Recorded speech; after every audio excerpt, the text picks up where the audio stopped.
ஜெபத்தை கேட்கிறவருடைய நாமத்தினால உங்களை ஒருவரையும் நாங்கள் வரவேற்கிறோம். प्रार्थना को सुनने वाले एगो परमेश्वर के नाम से आप सबको हम स्वागत करते हैं. ஆமென். आमीन. வசனம் சங்கீதம் 65வது சங்கீதத்துல இரண்டாம் வசனம் இப்படியா சொல்லுகிறது. भजन 65 का दूसरा आयत इस तरह कहती है, ஜெபத்தை கேட்கிறவரே மாம்சமான யாவரும் உம்மிடத்தில் வருவார்கள். हे प्रार्थना के सुनने वाले सब प्राणी तेरे ही पास आएंगे. நம்முடைய தேவன் ஜெபத்தை கேட்கிறவராய் இருக்கிறார். हमारा प्रभु प्रार्थना को सुनने वाले परमेश्वर है. நாம் எல்லாரும் ஜெபிக்கிறவர்கள். हम सब प्रार्थना करते हैं. ஜெபம் இல்லாத வீடு ஒரு கூரை இல்லாத வீடா. जो बिना प्रार्थना का घर जो है छत बिना घर के समान है. ஜெபம் இல்லாத வாழ்க்கை ஒரு ஜெயம் இல்லாத வாழ்க்கையாய் இருக்கும். बिना प्रार्थना का जीवन एक बिना विजयता का जीवन है. வசனம் சொல்லுகிறது நீங்கள் இடைவிடாமல் ஜெபம் பண்ணுங்கள் என்று. वचन लिखता है कि निरंतर तुम प्रार्थना किया करो. இடைவிடாமல் சாப்பிடுங்க இடைவிடாமல் தூங்குங்கன்னு சொன்னா அது செய்யவே முடியாது. அதனால தான் வசனமும் சொல்லல. अगर कोई इस तरह वचन कहती होगी आप निरंतर सोते रहो निरंतर खाते रहो, वो तो कोई नहीं कर सकता है, इसीलिए वचन में ऐसा नहीं लिखा गया. இடைவிடாமல் பேசிட்டே இருக்கேன்னு சொன்னா கூட பேச முடியாது. अगर निरंतर बोलते रहो करके कहा जाए वो भी मुश्किल है, नहीं कर सकते हैं. நம்மளுக்கு ஒரு பிடிச்ச காரியத்தை இடைவிடாமல் செய்ய முடியுமா? செய்ய முடியாதுங்க. अगर जो चीज हम पसंद करते हैं उस कार्य को निरंतर कर सकते हैं क्या? नहीं कर सकते हैं. ஆனால் இடைவிடாமல் ஜெபிக்க முடியும். लेकिन निरंतर हम प्रार्थना कर सकते हैं. ஹல்லேலூயா. हालेलुया. எப்படி நம்ம சுவாசிக்கிறோமோ जिस तरह हम सांस लेते हैं, அந்த கரு உண்டான அந்த நாள்ல இருந்து பிறந்த அந்த தேதியில இருந்து நம்ம சுவாசிக்க ஆரம்பிச்சிடுறோம். जैसे वो जिस तरह से बच्चा पेट में होने के उस शुरुआत के दिन से ही वो सांस लेने लगती है, तो वैसे निरंतर.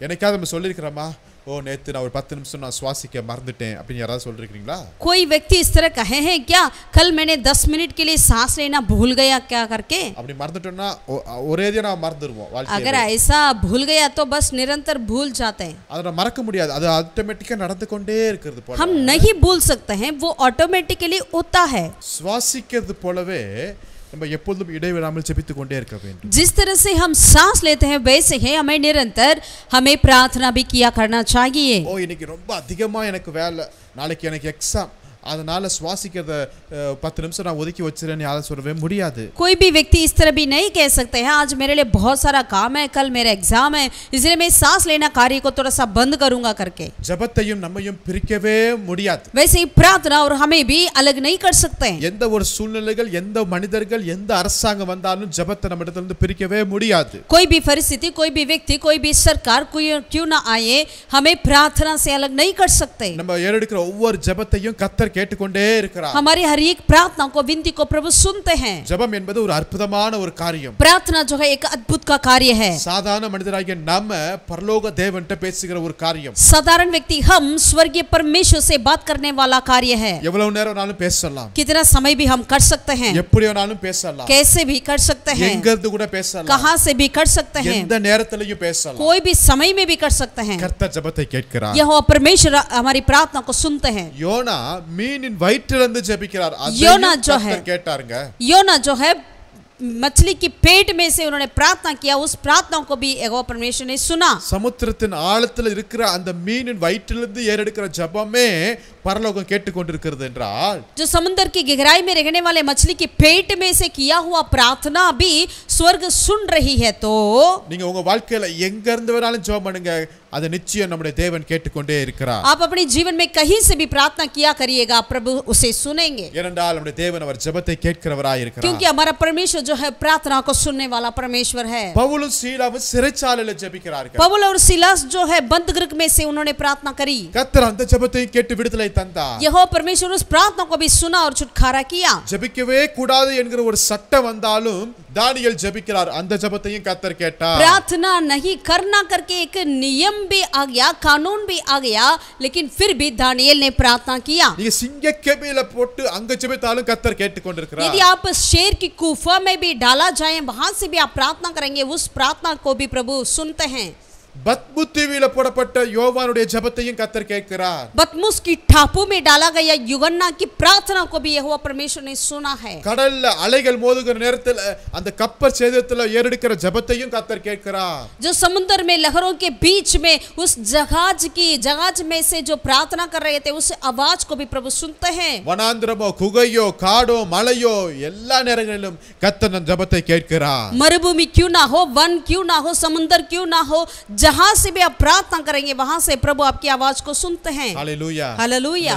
தேவன் ஜெபத்தை கேட்கிறவராய் இருக்கிறார். क्योंकि हमारा परमेश्वर प्रार्थनाओं को सुनने वाला परमेश्वर है. சீசர்கள் ஒரு நாள் இயேசுட்ட வந்து எங்களுக்கு ஜெபம் சொல்லி தாருங்க என்று கேட்கிறார். चेलों ने एक समय यीशु मसीह के पास आए थे और पूछा, हे प्रभु हमें प्रार्थना कैसे करना है सिखा दे. எப்படி ஜெபிக்க வேண்டும் இயேசு? कैसे हमें प्रार्थना करना चाहिए?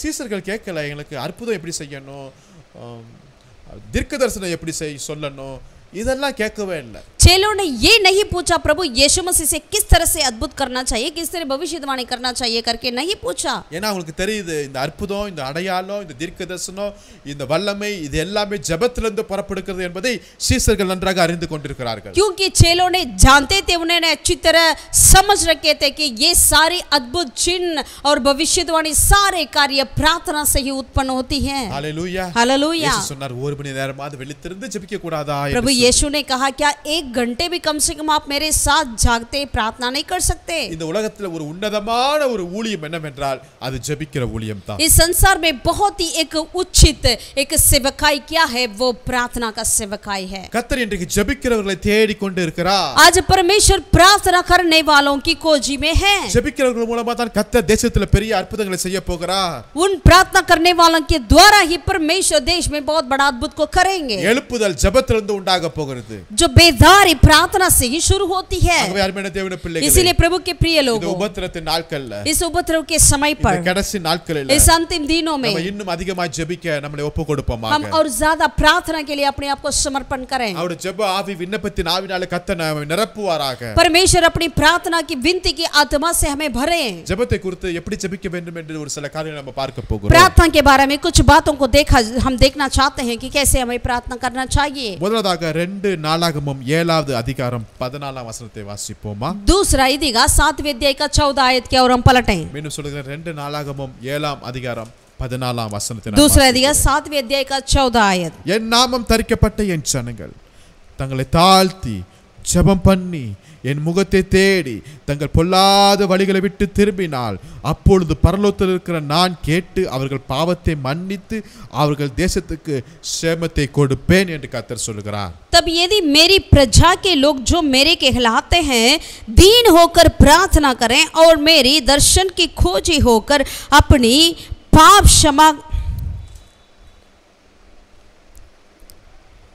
मेरे दर्शन के खोजी होकर अपनी बुरी चाल से फिरें तो मैं स्वर्ग में से सुनकर उनका पाप क्षमा करूंगा और उनके देश को जियों को त्यों कर दूंगा. ஆமென். आमीन. நம்முடைய ஜெபம் ஒரு வெற்றிகரமாய் அமையணும்னா हमारी प्रार्थना एक जय के साथ होना चाहिए. तो முதலாவதாக நமக்கு ஜெபத்தில் தேவையான ஒரு காரியம், पहले हमें प्रार्थना के लिए जो जरूरी चीज जो है, நம்முடைய பாவத்தை அறிக்கை செய்து ஜெபிக்க வேண்டும். हमारी पाप को हमें इंकार कर कर हमें प्रार्थना करना चाहिए. நம்முடைய பாவத்தை மறைக்கிறவன் அவன் வாழ்வடையவே மாட்டான். अपने पाप को जो छुपता है, वो छुपाता है, वो कभी जीवन नहीं पाता. பட் பாவத்தை அறிக்கையிட்டு அதை விட்டு விடுகிறவனுக்கு இரக்கம் உண்டாகும். लेकिन जो पाप को अंगीकार कर कर उसको छोड़ देता है वो दया पाता है. நம்முடைய ஜெபத்துல இன்னும் ஒரு வல்லமை விளங்க வேண்டும் என்றால் अपनी प्रार्थना में और सामर्थ्य होना चाहिए. तो முதலாவதாக पहले நம்முடைய பாவத்தை அறிக்கையிடுவோம். हम अपनी पाप को हमें मांगना चाहिए, मानना चाहिए. நம்ம எல்லாரும் ஒரு பெரிய பரிசுத்தவர்கள் கிடையாது. हम सब एक बहुत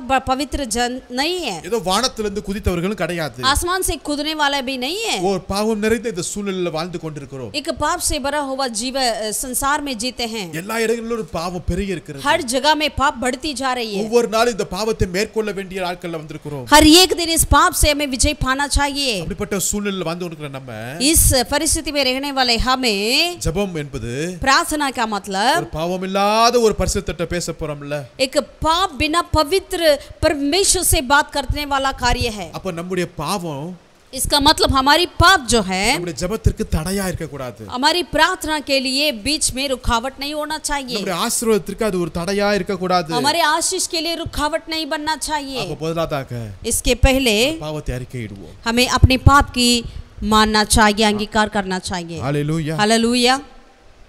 செய்த குறைகள் குற்றங்கள் எல்லாவற்றையும் கர்த்தருடைய பாதத்தில் ஒப்பு கொடுப்போம். जो भी कमी हटियां, जो पाप हमने किया है, सब कुछ हमें परमेश्वर की पावों तले समर्पण करना चाहिए. முழு மனதோடு திறந்த வெண்ணத்தோடு ஆண்டு சமூகத்தில் வர வேண்டும். पूरे दिल से, खुले हुए मन से हमें परमेश्वर की उपस्थिति आना चाहिए. நான் ஒரு பாவி. मैं एक पापी हूँ. நான் இப்படிப்பட்ட குற்றம் செய்தேன். मैंने ऐसा पाप कर लिया. உண்மையாக सचमुच में ஆண்டவருடைய முகத்தை தேடுவோம் என்றார். हम परमेश्वर की खोज करेंगे तो நிச்சயம் அந்த ஜெபத்தில் ஒரு பெரிய வல்லமை மாற்றம் உண்டாகும். जरूर प्रार्थना में एक बहुत बड़ा बदलाव आएगी. ஏனென்றால் நம்ம ஜெபிக்கும் போது பல மக்களுக்காக ஜெபிக்க போகிறோம். क्योंकि जब हम प्रार्थना करेंगे तो कई लोगों के लिए हम प्रार्थना करते हैं. அப்ப முதல்ல அவங்கள பார்க்கறதுக்கு முன்னாடி ஜஸ்ட் நம்மள பார்க்கிறது அது சரின்னு நினைக்கிறேன் நான். तो इसीलिए उन लोगों के देखने से पहले हम अपने को देखना सही है. பழைய காரியங்கள் எல்லாவற்றையும் நம்ம ஒழித்து விடுவோம். जो पुराने बातें, सारे पुराने बातों को हमें छोड़ना चाहिए. ஒரு புதிய மனுஷனாய் கர்த்தருடைய சமூகத்தில் ஒப்பு கொடுக்கிறது एक नई मनुष्य बनकर हमें परमेश्वर के हाथों में समर्पण करना चाहिए. யாக்கோபு 5ஆம் அதிகாரத்துல याकूब 5वें अध्याय में அதுல 16வது வசனத்தை வாசிக்கும். उसकी 16वीं आयत को हम पढ़ेंगे. யாக்கோபு 5:16 याकूब 5 का 16 நீங்கள் சொஸ்தமடையும்படிக்கு உங்கள் குற்றங்களை ஒருவருக்கொருவர் அறிக்கையிட்டு ஒருவருக்காக ஒருவர் ஜெபம் பண்ணுங்கள். நீதிமான் செய்யும் ஊக்கமான வேண்டுதல் மிகவும் பலனுள்ளதா இருக்கிறது. इसीलिए तुम आपस में एक दूसरे के सामने अपने अपने पापों को मान लो और एक दूसरे के लिए प्रार्थना करो जिससे चंगे हो जाओ. அப்படி நம்முடைய வேண்டுதல் மிகவும் பலனுள்ளதா எப்ப மாறும்? धर्मी जन की प्रार्थना के प्रभाव से बहुत कुछ हो सकता है. हमारी प्रार्थना में कब हम बल प्राप्त करेंगे? நம்முடைய குற்றங்களை ஒருவருக்கொருவர் அறிக்கையிட்டு ஜெபம் பண்ணும்போது, जब हम अपनी पापों को एक दूसरे के साथ हम मान लेंगे तो ஹalleluya, हालेलुया, அப்போது ஒரு சுகம் உண்டாகும். तब एक चंगाई होती है. தேவனிடத்திலேயும் மன்னிப்பு கேட்போம். हम परमेश्वर से भी क्षमा मांगना चाहिए. மனிதர்கிட்டயும் மன்னிப்பு आप கேட்போம். मनुष्यों से भी क्षमा मांगना चाहिए. பாவத்தை அறிக்கை செய்வோம். अपने पाप को हम अंगीकार करें. அதை மறைக்கிறவன் வாழ்வடைய மாட்டான். अगर उसको छुपाएंगे तो हम जीवन नहीं पाएंगे. நம்முடைய பாவம் நம்முடைய ஜெபத்தின் ஆசீர்வாதத்துக்கு தடையா இருக்கிறது. हमारा पाप हमारी आशीष का रुकावट बनती है. இரண்டாவதாக நம்முடைய ஜெபத்துல காணப்பட வேண்டியது, दूसरा, हमारी प्रार्थना में क्या होना चाहिए? தாழ்மையுடன் ஜெபிக்க கற்றுக்கொள்ள வேண்டும். दीनता के साथ हमें प्रार्थना करना चाहिए. என்றால் தேவன் பெருமை உள்ளவர்களுக்கு அவர் எதிர்த்து நிற்கிறார். क्योंकि परमेश्वर घमंड लोगों की सामना करते हैं, தாழ்மை உள்ளவர்களுக்கு அவர் கிருபையை அளிக்கிறார். लेकिन दीन लोगों को प्रभु वो अनुग्रह देते हैं. ஜெபம் என்பது நம்ம செய்த எல்லா நல்ல காரியங்களையும் பெரிய காரியங்களையும் ஆண்டவர்ட்ட சொல்வது கிடையாது.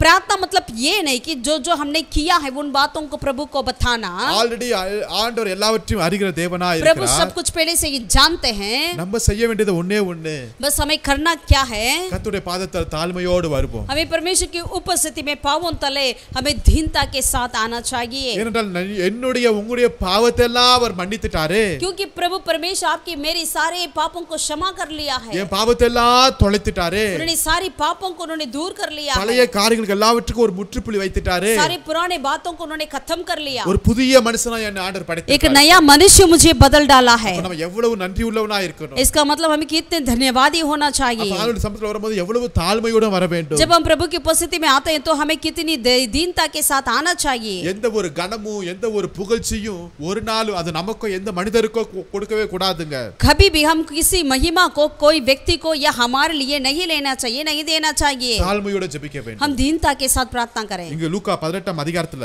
लूका 18वें अध्याय में அதுல 10ஆம் வசனத்துல இருந்து வாசிக்கும்போது 10 में से लेकर हम पढ़ते हैं. இரண்டு பேருடைய ஜெபத்தை அங்க குறிப்பிடப்பட்டிருக்கிறது. यहाँ पर दो व्यक्तियों की प्रार्थना के बारे में लिखा हुआ है. லூக்கா 18:10ல लूका 18 का 10 में से ரெண்டு மனிதர் ஜெபம் பண்ணும்படி தேவாலயத்துக்கு போனார்கள். दो मनुष्य मंदिर में प्रार्थना करने के लिए गए. ஒருவன் பரிசேயன், இன்னொருத்தன் ஆயக்காரன். एक फारिसी था और दूसरा चुंगी लेने वाला. பரிசேயன் நின்று ஜெபிக்கிறான், தேவனே நான் பரிகாரர் அநியாயக்காரர் விபச்சாரக்காரர் ஆகிய மற்ற மனுஷரை போலவும் இந்த ஆயக்காரனை போலவும் இராததனால் உம்மை ஸ்தோத்திரிக்கிறேன்னு ஜெபிக்கிறார். फारिसी ने खड़े होकर अपने मन में से यूं प्रार्थना करने लगा, हे परमेश्वर, मैं तेरा धन्यवाद करता हूँ कि मैं दूसरे मनुष्यों के समान अंधेर करने वाला, अन्याय और व्यभिचारी नहीं और ना इस चुंगी लेने वाले के समान हूँ. வாரத்தில் 2 நாள் உபவாசிக்கிறேன். मैं सप्ताह में 2 बार उपवास करता हूँ. தசமபாகம் கொடுக்கிறேன். मैं दशमांश देता हूँ. என்று ஜெபித்துட்டு இருக்கிறார். इस तरह वो प्रार्थना करी. என்ன பெருமையான ஜெபம். कितना एक घमंड से भरा हुआ प्रार्थना. இந்த ஜெபத்தை கர்த்தர் கேட்பாரா? इस प्रार्थना को प्रभु सुनेंगे क्या? நீங்க செய்தது போனது அவனை காட்டிலும் பெரிய காரியம் செய்ததெல்லாம் லிஸ்ட் தேவன் கேட்கிறது ஜெபம் அல்ல. ये प्रार्थना नहीं हो सकता है कि जो जो आपने किया है या जो जो जिसके लिए आपने दिया है वो प्रार्थना नहीं होता. ஆயக்காரன் ஜெபிக்கிறார் பாருங்களேன். परंतु चुंगी लेने वाला प्रार्थना करता है. தூரத்துல நின்று தன் கண்களை வானத்துக்கு ஏறெடுக்க துணியாமல் தன் மார்பில் அடித்துக்கொண்டு தேவனே பாவியாக என் மேல் கிருபையா இரும் என்றான். उन्होंने दूर में खड़े होकर स्वर्ग की और आंखें उठाना भी ना चाहा, वरन अपनी छाती पीट पीट कर कहा, हे परमेश्वर, मुझ पापी पर दया कर. அவன் அல்ல, இவனே நீதிமானாக்கப்பட்டவனா தன் வீட்டுக்கு திரும்பி போனான் என்று உங்களுக்கு சொல்லுகிறேன். ஏனெனில் தன்னை உயர்த்துகிறவன் எவனும் தாழ்த்தப்படுவான், தன்னை தாழ்த்துகிறவன் உயர்த்தப்படுவான் என்று கர்த்தர் சொல்லுகிறார். मैं तुमसे कहता हूँ कि वह दूसरा नहीं परंतु यही मनुष्य धर्मी टकराया जाकर अपने घर गया, क्योंकि जो कोई अपने आप को बड़ा बनाएगा वह छोटा की जाएगा और जो अपने आप को छोटा बनाएगा वह बड़ा किया जाएगा. 2 பேர் வந்தாங்க சர்ச்சுக்கு ஜெபிக்கிறதுக்கு. यहाँ पर मंदिर में 2 व्यक्ति आए थे प्रार्थना करने के लिए. ஆனா ரிட்டர்ன் வீட்டுக்கு போகும்போது ஒருத்தன் தான் நீதிமானா போனான். लेकिन जब अपने घर लौटते वक्त एक व्यक्ति ही उन्होंने धर्मी बनाकर गया. ஒருத்தருடைய ஜெபம் தான் கேட்கப்பட்டது. एक व्यक्ति की प्रार्थना की सुनी गई. हालेलुया. हालेलुया. யார் தெரியுங்களா? वो कौन है? அந்த கிருபையை நம்பி ஜெபிக்கிறான் பாத்தீங்களா? वो जो परमेश्वर के अनुग्रह को, दया को उन्होंने मांगा है ना. ஆண்டவரே நான் அல்ல, हे प्रभु मैं नहीं, என் படிப்பு அல்ல, मेरा पढ़ाई नहीं, ये आस्ती அல்ல, मेरी धन नहीं, எல்லாமே உங்க கிருபை, सब कुछ आपका अनुग्रह है, எல்லாமே உங்க கிருபை, सब कुछ आपका अनुग्रह है. இம்மட்டு நான் வாழ்ந்திருப்பது உம்முடைய கிருபை. अब तक हम जिंदा है, तेरा अनुग्रह है. சோ எல்லா துதியும், सारी स्तुति, எல்லா கனமும், सारा महिमा, எல்லா மகிமையும், सारा आदर, எல்லா வல்லமையும், सारा सामर्थ, எல்லா புகழ்ச்சியும், सारी स्तुति, எல்லா நாமமும் सारा नाम உமது ஒருவருக்கே. तेरे लिए है. ஹalleluya. हालेलुया. நம்ம ஜீரோ, हम जीरो है, நம்ம ஜீரோ. हम शून्य है. ஹேரோது हेरोद राजा ரொம்ப புகழ்ந்து பேசுறான். उन्होंने बहुत ही ऐसे बढ़ाई करते हुए बात कर रहा था. தேவனுக்கு கொடுக்க வேண்டிய கன மரியாதை அவனுக்கு இல்ல. இப்ப जो परमेश्वर के लिए देना चाहिए था वो सारा उन्होंने अपने लिए ले लिया. புழு புழுத்து செத்தான். वो क्या हुआ, उन्होंने पूरा कीड़ा मारकर मर गया. நேபுகாத்நேச்சர் சொல்றான், நான் கட்டின பாபிலோன் அல்லவான்ட்டான். नेबुकदनेस्सर ने कहा, जो मैंने बनाया ये महा बाबिलोन, புல்ல சாப்பிடுறான். और उन्हें घास खाने वाला जानवर बन गया. தேவனுக்கு மகிமை செலுத்தாதவருடைய வாழ்க்கை ரொம்ப மோசமாயா. परमेश्वर की महिमा को जिन्होंने नहीं दिया उनका जीवन इतना भयंकर हो जाता है. தாழ்மையோட வருவாங்க. हम दीनता के साथ आए. ஆமென். आमीन. நான் ஜெபிக்கும்போது जब हम प्रार्थना करेंगे, ராஜாதி ராஜா அதை கேட்கிறாரே, राजाओं का राजा वो प्रार्थना को सुनते हैं. எவ்வளவு ஆச்சரியம். ये कितना आश्चर्य है. தாழ்மையோட வாங்க. हम दीनता के साथ आए. ஒரு ஜெபத்தை கர்த்தர் கேட்கிறார். हमारी प्रार्थना को प्रभु सुनते हैं. ஆமென். आमीन. பாவ அறிக்கையிட்டு ஜெபிக்க வேண்டும். पहले जो है हमारे पाप को हमें मानकर क्षमा लेकर हमें प्रार्थना करना चाहिए. தாழ்மையோட ஜெபிக்க வேண்டும். दूसरा दीनता के साथ प्रार्थना करना चाहिए. ஏனென்றால் தன்னைத்தான் உயர்த்துகிறவன் தாழ்த்தப்படுவான், தன்னைத்தான் தாழ்த்துகிறவன் அவன் உயர்த்தப்படுவான். क्योंकि जो कोई अपने आप को बड़ा समझता है वो नीचा किया जाएगा, जो कोई अपने आप को छोटा समझता है वो ऊंचा किया जाएगा. மூன்றாவதாக तीसरा, கீழ்ப்படிதலோடு ஜெபிக்க வேண்டும். हम आज्ञाकारिता के साथ प्रार्थना करना चाहिए. எடுத்துக்கொள்வோம் 1 யோவான் 3 அதிகாரத்துல पहला यूहन्ना 3 अध्याय का और पलटे. पहला की यूहन्ना की पहला पत्री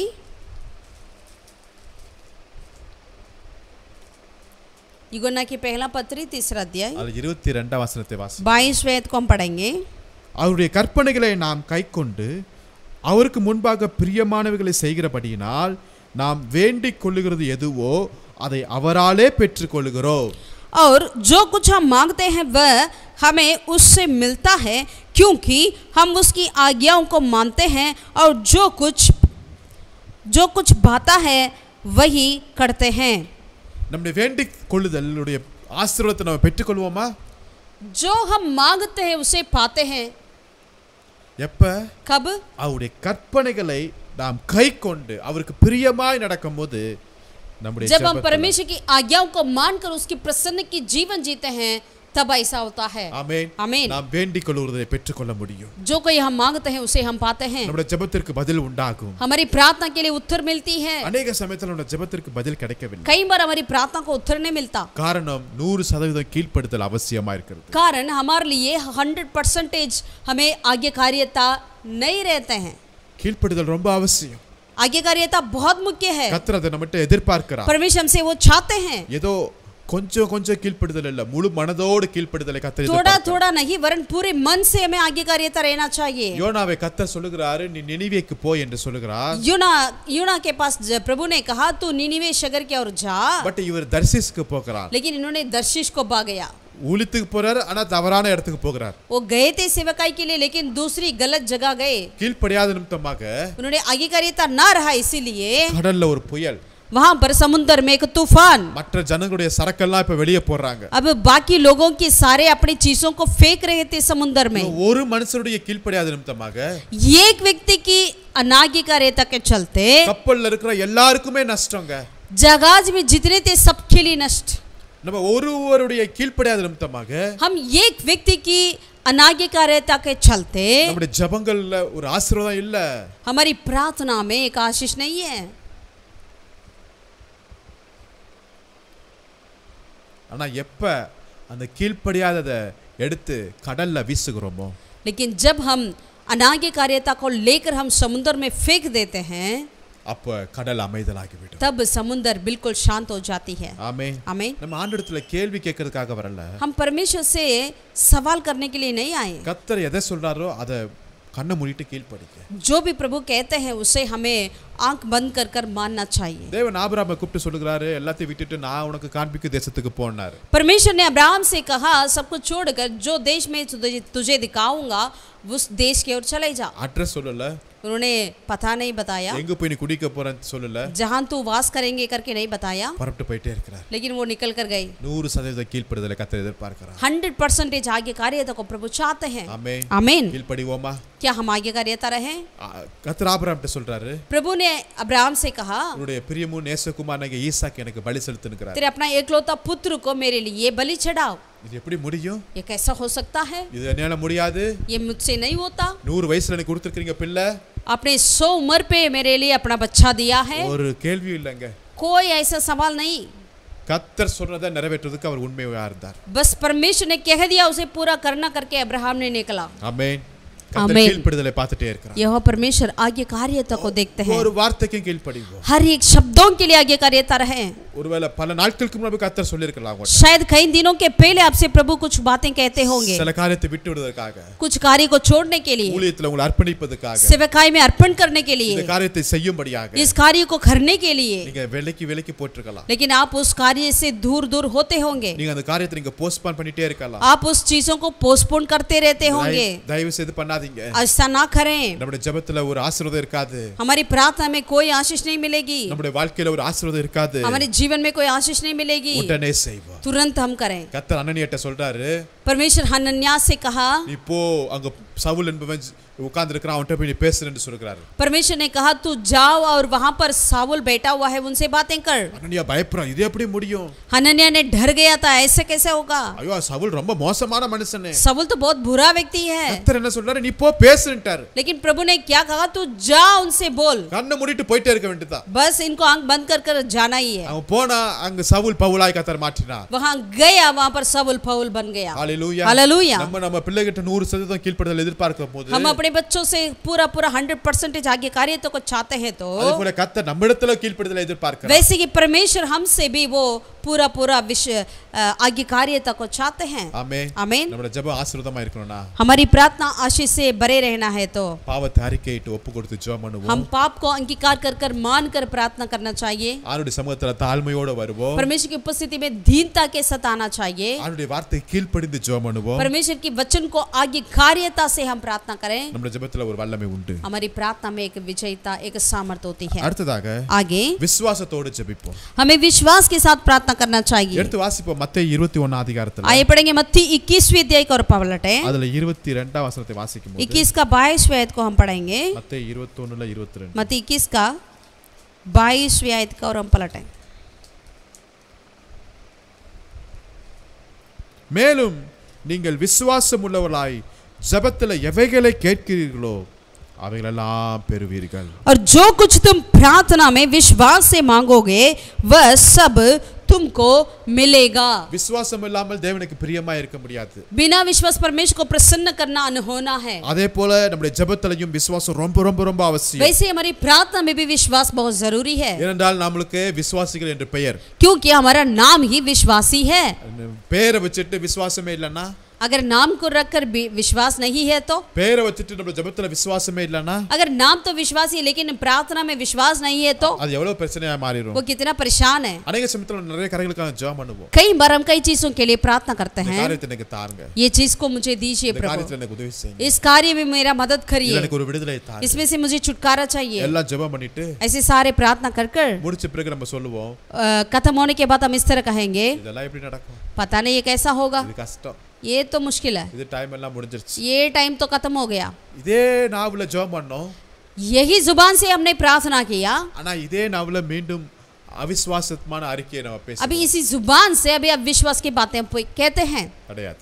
ऐसा नहीं, விசுவாசத்தோடு ஜெபம் பண்ணுங்க. विश्वास के साथ प्रार्थना करें. கர்த்தர் செய்வார். प्रभु करेंगे. கர்த்தர் நல்லவர், प्रभु भला है, அவர் வல்லவர், वो सामर्थ्य है, அவரால் கூடாத காரியம் ஒன்றும் இல்லை. उसके लिए कोई भी कठिन नहीं है. ஜெபித்து இருக்கிறேன், हम प्रार्थना की, கர்த்தர் எனக்கு பதில் தருவார், प्रभु मेरे लिए उत्तर देंगे, கர்த்தர் எனக்கு வழி தரப்பார், प्रभु मेरे लिए रास्ता खोलेंगे, நிச்சயம் செய்வார். जरूर वो करेंगे. हालेलुया. हालेलुया. ஒரு நாள் தேவ ஊழியக்காரர் மூடி ஊழியத்திற்காக பிரயாணப்பட்டு போயிட்டு இருக்கிறார். एक दिन जो परमेश्वर का दास था मूडी, उन्होंने सेवकाई के लिए जा रहे थे. கப்பல்ல போயிட்டு இருக்கிறாரு. वो जहाज पर यात्रा कर रहे थे. ஒரு குறிப்பிட்ட நாள்ல போய் அங்க பிரசங்கம் பண்ணணும். एक पर्टिकुलर दिन में जाकर वहां पर किसी स्थान पर उनको प्रचार करना था. ஆனா திடீரென்று அங்க காற்று கொஞ்சம் வித்தியாசமா, இயற்கை எல்லாம் வித்தியாசமா மாறின பிறகு, लेकिन अचानक वहां समुद्र में परिस्थिति थोड़ा सा बदल हो गई. அப்ப மாலுமி சொல்றாரு, அவர்ட்ட நீங்க சரியான நேரத்துல போய் சேர முடியாது, உங்க மீட்டிங் கேன்சல் பண்ண வேண்டும் அப்படி சொல்றாரு. तब वो कैप्टन ने कहा कि आपका तो अभी टाइम तो पता नहीं, हम देरी हो जाएंगे, आपका सारा मीटिंग्स को आप कैंसिल कर दीजिए. அப்ப அந்த தேவ ஊழியக்காரர் சொன்னாரு, तब वो परमेश्वर का दास ने कहा, இத்தனை வருஷம் நான் எல்லா ஊழியத்தையும் நேர்த்தியாய் கர்த்தர் நடத்தி வந்தாரு, இந்த ஊழியத்திலையும் நான் நேர்த்தியாய் கர்த்தர் நடத்துவார், நேர்த்தியான நேரத்துல சரியான நேரத்துல கர்த்தர் என்னை கொண்டு போய் சேர்ப்பார் என்று சொல்லிட்டு முழங்கால் பட்டு ஜெபிக்க ஆரம்பிச்சிட்டார். तब मूडी ने इस तरह कहा, इतने सालों तक एगो परमेश्वर ने मुझे बहुत ही सुंदर तरीका से मुझे अगुवाई किया है, इस मीटिंग के लिए, सभा के लिए भी मुझे सुंदर उत्तम समय पर मुझे ले चलेंगे करके उन्होंने कहकर उन्होंने घुटने पे आकर प्रार्थना करने लगे. கேப்டன் சொல்லிட்டாரு, இதுல ரொம்ப கஷ்டங்க அப்படின்னு சொல்லிட்டு போயிட்டாரு. लेकिन कैप्टन ने कह दिया कि नहीं ये तो मुश्किल है, नहीं जा सकते करके. ஆனா இவர் ஜெபிக்க लेकिन ये मोदी जी ने उन्होंने प्रार्थना करने लगे கர்த்தர் அங்க அற்புதத்தை செய்தார். वहां पर परमेश्वर ने एक अद्भुत को किया है. இவங்க போய் சேர வேண்டிய இடத்துக்கு தேவையான காற்றை கர்த்தர் கொடுத்தாரு. या जहां पर इनको जाना है उसी स्थान पर, उसी दिशा में जाने की जो हवा की जरूरत है, उस हवा को प्रभु ने भेजा. இவங்க திட்டத்தின்படியே நேர்த்தியாய் அந்த இடத்துல போய் அவங்க சேர்ந்து ஊழியத்தை செய்தார்கள். उस सभा को चलने की जो भी योजना थी उसके अनुसार परमेश्वर ने इनको अगुवाई करी और वो सभा उतने समय पर हुआ था. இவருடைய ஜெபம் விசுவாசமுள்ள ஜெபம், विश्वास की प्रार्थना इनकी. ஹalleluya. हालेलुया. ஜார்ஜ் முல்லர் என்ற ஊழியக்காரர், जॉर्ज मुल्लर करके परमेश्वर का दास है. அவருடைய ஊழியத்துல பல தேவைகள் இருந்தது. उनकी सेवकाई में कई जरूरतें थी. அவர் எல்லாத்தையும் லிஸ்ட் எழுதி அவர் விசுவாசத்தோடு ஜெபம் பண்ணி அறிக்கையிடுவார். ஜார்ஜ் முல்லர் என்ற தேவ ஊழியக்காரர் இருந்தார். जॉर्ज मुल्लर करके एक परमेश्वर का दास था. அவர் ஊழியத்துடைய பல தேவைகள் உண்டு. उनके अपनी सेवकाई में कई जरूरतें थी. அது எல்லாவற்றையும் அவர் எழுதி उन्होंने सारी बातों को लिखकर ஜெபத்துல விசுவாசத்தோடு அவர் அறிக்கையிட்டு அவர் ஜெபம் பண்ணுவார். प्रार्थना करते थे विश्वास के साथ. ஒரு நாள் அந்த லிஸ்ட் எல்லாம் எடுத்து எதெல்லாம் பெற்றுக்கொண்டே பார்க்கும்போது எல்லாத்தையும் டிக் பண்ணிட்டாரு. जब एक दिन उन्होंने उस लिस्ट को निकाला और देखने लगा कि क्या क्या पूरा हुआ करके सारी बातें पूरा हो चुकी थी. கர்த்தர் செய்தார். यहोवा परमेश्वर करते हैं, நம்மளால முடியாது, हमसे नहीं हो पाता. கர்த்தர் மேல விசுவாசம் வைப்போம். लेकिन यहोवा के ऊपर हम विश्वास करें, மனுஷனை நம்ப வேண்டாம். मनुष्य के ऊपर विश्वास ना करें. அவங்க ஏமாத்துக்காரங்க, वो जरूर धोखा देंगे, அவங்க பொய் சொல்லுவாங்க, वो झूठ बोलेंगे மாறி மாறி பேசுவாங்க. और अदली बदली करेंगे. ஆனால் நாம் விசுவாசிக்கிற தேவன், लेकिन जिसकी हम विश्वास करते हैं वो परमेश्वर परमेश्वर அவர் உண்மை உள்ளவராய் वो இருக்கிறார். विश्वास योग्य है, ஜெபத்தை கேட்கிறார். मेरी प्रार्थना को सुनते हैं। கடுகளவு விசுவாசம் போதுங்க. एक राई की दाने के समान की विश्वास काफी है। மலையே பெயர்ந்து போகுங்க. आप पहाड़ को भी आप मिटा सकते हैं। ஆமென். आमीन। விசுவாசமாயிருங்க. विश्वास के साथ உங்க रहें, விசுவாசத்தை ஒரு நாள் கைவிட்றாதீங்க. आपके विश्वास को कभी ना छोड़े। ஆபிரகாமுடைய விசுவாசத்தை நீங்க பாருங்க. अब्राहम की विश्वास को देखिए, கர்த்தரை நம்பி வார்த்தையை நம்பி விசுவாசித்து நடக்க ஆரம்பிச்சிட்டாரு. उन्होंने परमेश्वर यहोवा के ऊपर विश्वास कर वचन को विश्वास कर उन्होंने आगे चलने लगा। ஒவ்வொரு வார்த்தையும் நிறைவேறினது. हर एक शब्द उनके जीवन में पूरी हुई। ஒவ்வொரு வாக்குத்தத்தமும் கர்த்தர் இன்றைக்கு வரையும்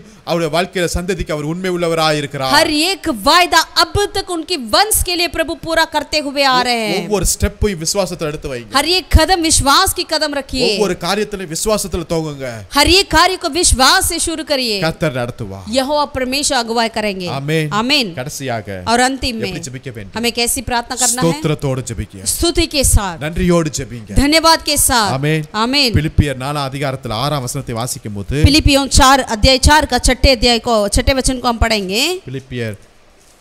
फिलिपियों का 4 का 6।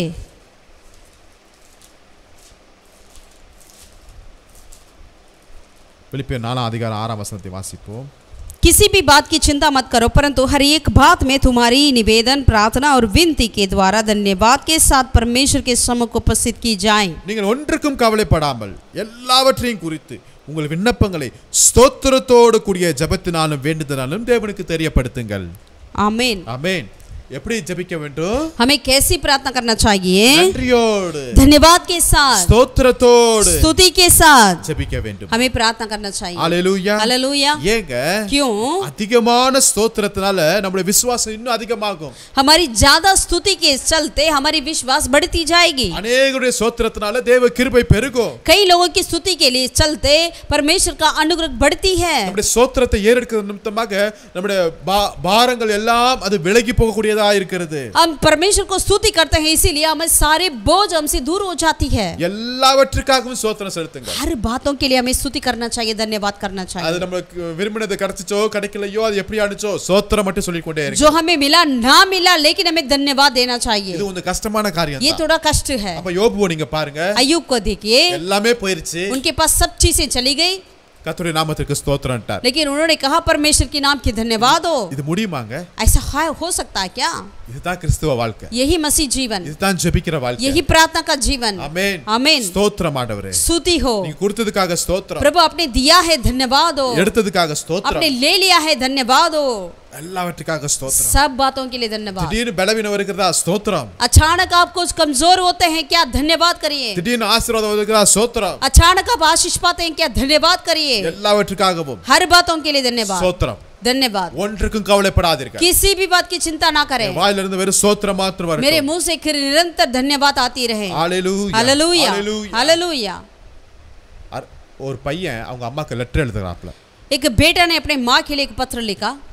அம்மா நான் எல்லாத்துலயும் நான் தோற்று போயிட்டேன், நான் வந்து சூசைட் பண்ணி சாவ போறேன், வந்து என் பாடியை எடுத்து கொடுங்கன்னு லெட்டர் போட்டார். उसने इस तरह लिखा अपने माँ के लिए पास, माँ मैंने अपने जीवन में हर बातों में हार गया है, अब जीना नहीं चाहता, इसलिए मैं अपने जीवन को लेने के लिए चाहता हूँ करके आप आकर मेरे शरीर को लेकर जाइए। அந்த சகோதரி அந்த லெட்டரை பார்த்துட்டு என்ன செய்யுதுன்னு தெரியல, நேரா பாஸ்டர்ட்ட போறாங்க. उस माँ ने उस पत्र को देखा और उनको पता नहीं क्या करें, सीधे अपने पास्टर के पास गई। பாஸ்டர் ஒரு கேள்வி கேட்டாரு. पासवान ने एक सवाल किया, இந்த லெட்டருக்காக நீ ஸ்தோத்திரம் செலுத்த முடியுமானாங்க. इस पत्र के लिए क्या तू धन्यवाद दे सकती है? அந்த அம்மா முழங்கால் போட்டு ஸ்தோத்திரம் சொல்லிட்டு இருந்தாங்க. उस माँ ने घुटने पे आकर प्रभु को धन्यवाद दी। கொஞ்ச நேரம் ஸ்தோத்திரம் சொல்லிட்டு कुछ समय उन्होंने धन्यवाद करी அந்த அம்மாவை அந்த பாஸ்டர் அந்த மகனை பார்க்கிறதுக்காக 3 மணி நேரம் பிரயாணப்பட்டு போனாங்க. और वो पासवान के साथ मिलकर उन्होंने 3 घंटे यात्रा कर कर गई ही अपने बेटे से मिलने के लिए। அவன் தங்கி இருந்த அந்த ரூமுக்கு போறாங்க. जहाँ वो वहाँ रहता था उस कमरे के और गए थे। கதவை திறக்கறாங்க. उन्होंने दरवाजा खोला है। அவன் அந்த பாய்சன் பாட்டில் அப்படியே கையில வச்சிட்டு நிக்கிறான். वो उस विष की बोतल को अपने हाथों में रख कर वहाँ पर खड़ा है। அதனால குடிக்கவே முடியல. वो पी नहीं पा रहा था। அம்மா ஓடி போய் அதை தள்ளி விட்டாங்க. इस माँ ने दौड़ा और उस बोतल को गिरा दिया। ஆமென். आमीन। அந்த அம்மாவுடைய ஸ்தோத்திரம் इस माँ की एक धन्यवाद की स्तुति அந்த மகனை காப்பாற்றினார். उस बेटे को जीवन दिया। ஹalleluya. आमीन। உங்களுடைய அந்த மனசுல வருகிற அந்த கஷ்டங்களால தேவையில்லாத காரியங்களை நீங்க பேசுறாதீங்க. जब आप ये दिल में कष्ट होता है, मुश्किलें लगती है, तो अपने मुंह से कुछ ऐसे गलत बातों को मत बोलिए, ஸ்தோத்திரம் மட்டும் சொல்லிக்கொண்டே बस स्तुति करते रहे, धन्यवाद करते रहे। ஆமென். आमीन। வசனம் சொல்லுகிறது, वचन में लिखा है, இடைவிடாமல் உங்களுக்காக ஸ்தோத்திரம் பண்ணி, निरंतर तेरे लिए मैं धन्यवाद करता हूँ। ஹalleluya. हालेलुया। அப்போஸ்தலனாகிய பவுல் எபேசியருக்கு சொல்கிறார், இடைவிடாமல் உங்களுக்காக நான் ஸ்தோத்திரம் பண்ணுகிறேன்ங்கறார்। प्रेरित पौलुस एफिसियंस की कलीसिया को इस तरह लिखते हैं कि निरंतर मैं तेरे लिए धन्यवाद करता हूँ प्रभु की उपस्थिति में। ஹalleluya. हालेलुया। இயேசு அந்த அப்பத்தை எடுத்து ஸ்தோத்திரம் பண்ணி பிட்டு இதை வாங்கி புசியுங்கள் என்று சொல்கிறார்। प्रभु यीशु मसीह रोटी को अपने हाथों में लिया और उसे तोड़ा और कहा, इसे लेकर आप खाओ, ये मेरा देह है, அவருடைய சரீரத்தை, उनकी शरीर। धन्यवाद। आमीन। हालेलुया. हालेलुया। ஸ்தோத்திரம் செலுத்திக் கொண்டே இருங்க। धन्यवाद देते रहें। தூக்கம் வரலையா? ஸ்தோத்திரம் செலுத்திக் கொண்டே இருங்க। नींद नहीं आ रहा क्या? धन्यवाद देते रहें। பிரயாணத்துல ஸ்தோத்திரம் செலுத்திக் கொண்டே यात्रा में धन्यवाद दें। ஆமென். आमीन। கர்த்தராகிய இயேசு கிறிஸ்துவின் நாமத்தினாலே எப்பொழுதும் எல்லாவற்றுக்காகவும் பிதாவாகிய தேவனை ஸ்தோத்தரிக்கிறேன் என்று சொல்கிறார்। हमें इस तरह कहना चाहिए कि हमारे पिता परमेश्वर को यीशु मसीह के द्वारा हर समय हर घड़ी हमें धन्यवाद देनी चाहिए। ஆமென். आमीन।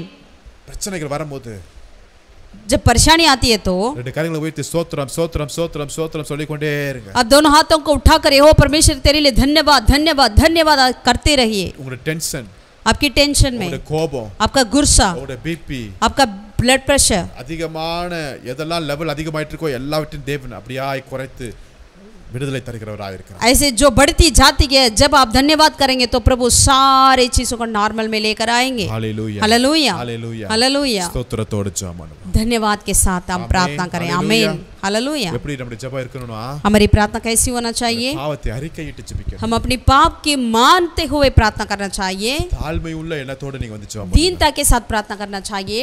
கீழ்ப்படிவோம், आज्ञाकारिता से, விசுவாசிப்போம், विश्वास के साथ, ஸ்தோத்திரத்தோட ஜெபம், धन्यवाद के साथ, அப்பொழுது நம்முடைய ஜெபத்துல ஒரு பெரிய ஆசீர்வாதம் உண்டு। तब हमारी प्रार्थना में बहुत बड़ा आशीष मिलेगा। ஜெபம் பண்ணுவோமா? आइए प्रार्थना करेंगे। நல்ல பிதாவே, எங்கள் ஜெபத்தை கேட்கிறவரே, हे भला परमेश्वर, हमारी प्रार्थना को सुनने वाले खुदा, மாம்சமான யாவரும் உம்மிடத்தில் வருவார்கள்। हर एक मांस सब कुछ तेरे पास आती है। நாங்கள் உம்மிடத்தில் ஜெபிக்கும்படியான ஒரு பெரிய ஸ்லாக்கியத்தை பாக்கியத்தை எங்கள் வாழ்க்கையில கொடுத்திருக்கிறீர்கள், அதற்காக ஸ்தோத்திரம்। प्रभु अपने जीवन में अपने तुझसे प्रार्थना करने के लिए बहुत बड़ा सौभाग्य को दिया है, तेरा धन्यवाद करते हैं। அப்ப நாங்கள் ஒரு ஜீவனுள்ள தேவனிடத்தில் நாங்கள் வந்து ஜெபிக்கிறோம் ஐயா। पिता परमेश्वर, हम जीवित खुदावन के पास आकर हम प्रार्थना करते हैं। உங்கள் பாவத்தை அறிக்கையிட்டு ஜெபிக்கிறோம், हम अपने पाप को मानकर प्रार्थना करते हैं, விசுவாசத்தை நாங்கள் ஜெபிக்கிறோம்। विश्वास के साथ प्रार्थना करते हैं, எங்களுக்கு இன்னும் அதிகமாக ஜெபிக்க கிருபை செய்யும்। और ज्यादा हमें प्रार्थना करने के लिए मदद कर, இன்னும் உம்முடைய வார்த்தைக்கு கீழ்ப்படிய உதவி செய்யும்। और तेरे वचन के आगे कार्यता में रहें, எல்லாவற்றுக்காக ஸ்தோத்திரம் செலுத்துகிறோம்। सारी बातों के लिए धन्यवाद दे सके। தாழ்மையாய் வருகிறோம், दीनता के साथ எங்களை ஒப்பு கொடுக்கிறோம்। हम अपने आप को अर्पण करते हैं। ஆசீர்வதிப்பாக आशीष कर, இப்ப இயேசு நாமத்தில் ஜெபிக்கிறோம் எங்கள் ஜீவன் நல்ல பிதாவே। हमारे उद्धारकर्ता यीशु मसीह के नाम से हम प्रार्थना करते हैं, हमारे जीवित परमेश्वर। ஆமென்। आमीन। கர்த்தர் உங்களை ஒவ்வொருவரையும் ஆசீர்வதிப்பாராக। यहोवा परमेश्वर आप सबको आशीषित करें। Thank you. Praise. आमीन।